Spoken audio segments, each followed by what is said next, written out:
Welcome to Theater Corner. I'm your host, Michael Taylor. Today we're broadcasting from the campus of University of Texas at Austin. And our guest today is the amazing Ahsjah Exumé. Yes. Welcome to Theater Corner, sister. Thank you. It's such a thrill to have you here. This is a big day, exciting day. Yeah.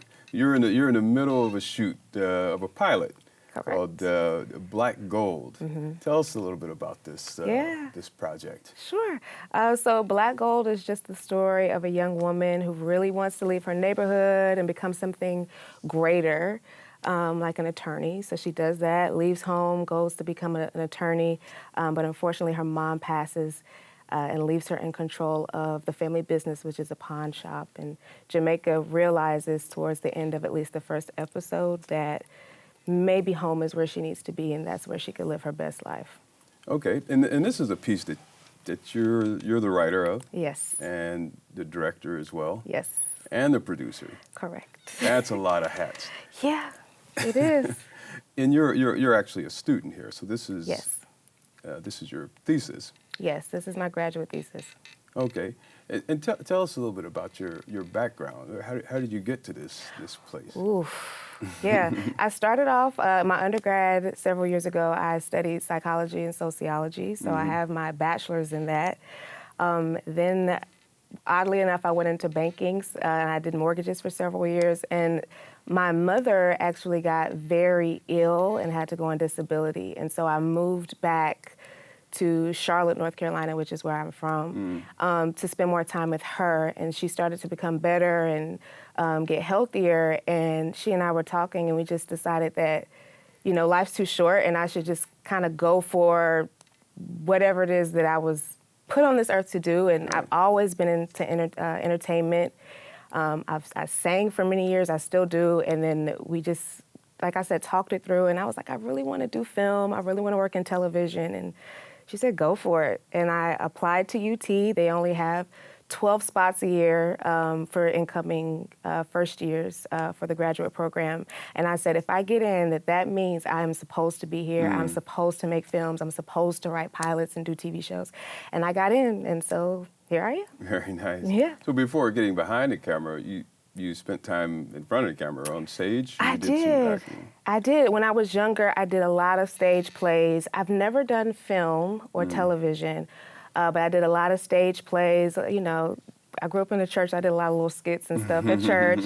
I've done a lot of singing on stages. So yeah, I'm familiar at least with being in front of the camera. So I think that gives you somewhat of an advantage. I mean, it gives you, dealing with the actors as you're directing, it gives you an idea and coaching them or bringing them through the scenes, I imagine. Yeah, it's definitely been helpful. I at least understand the pressure of people watching you and the stress of having to perform on cue.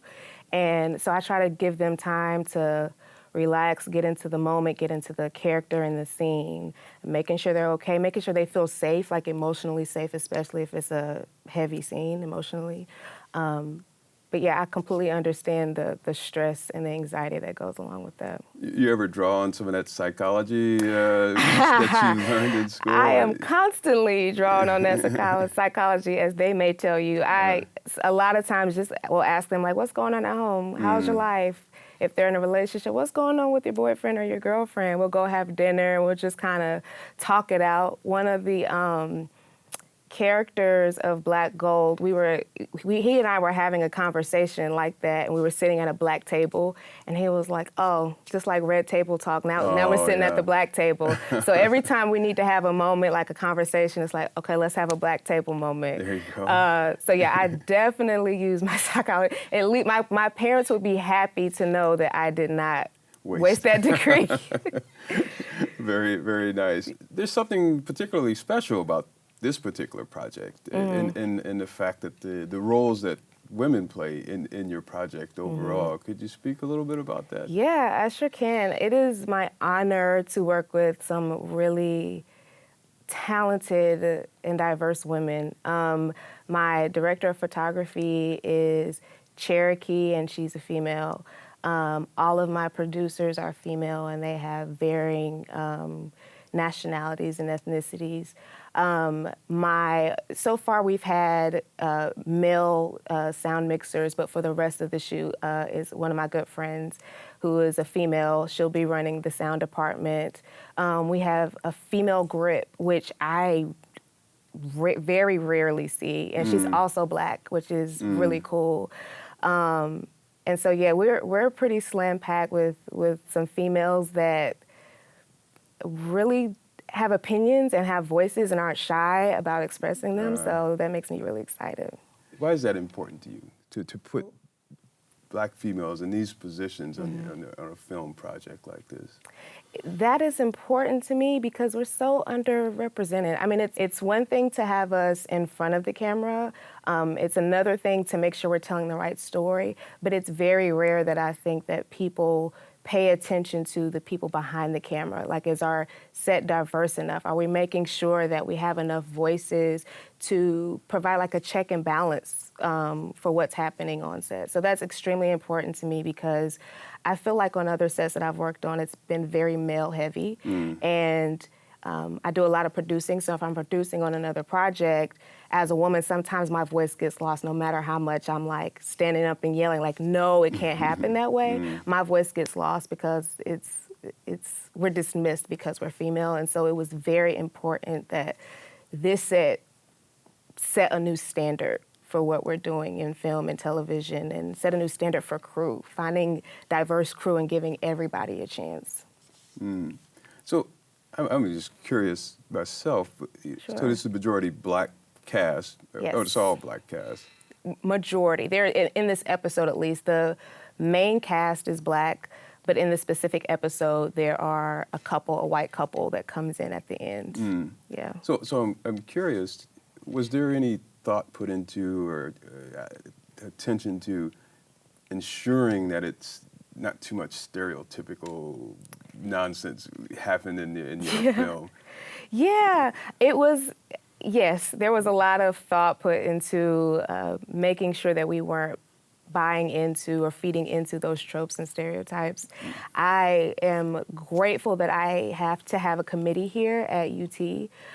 So I have to have a committee on my thesis that gives me feedback, reads my script, and asks for revisions. So I was constantly writing the script. And a lot of times, my committee chair, he is a Black filmmaker named Ahsjah Smith.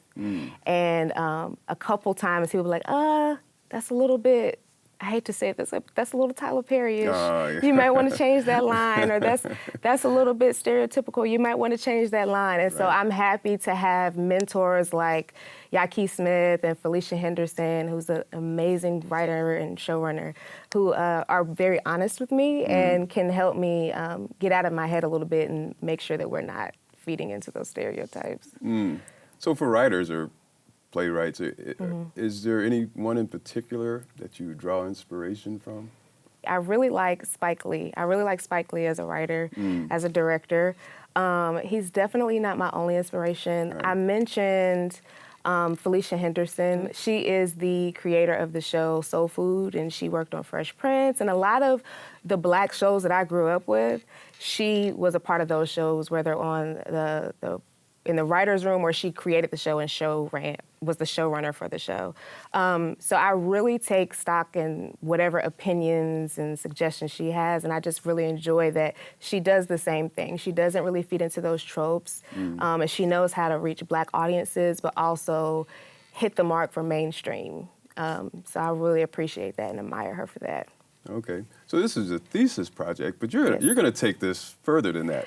I really hope to take Black Gold just as far as the universe will allow me. It is a thesis for me to graduate from UT, but I really would be interested in taking it on, not just for me, not just for the story, but I would love for a network or a platform to pick it up and see the actors and all the care that the costume designers have put into it, all the care that the DP has put into it, all the care that the production designer has put into it. And they're like, just bring everybody. Like, that would be the biggest win for me. I'm gonna get emotional.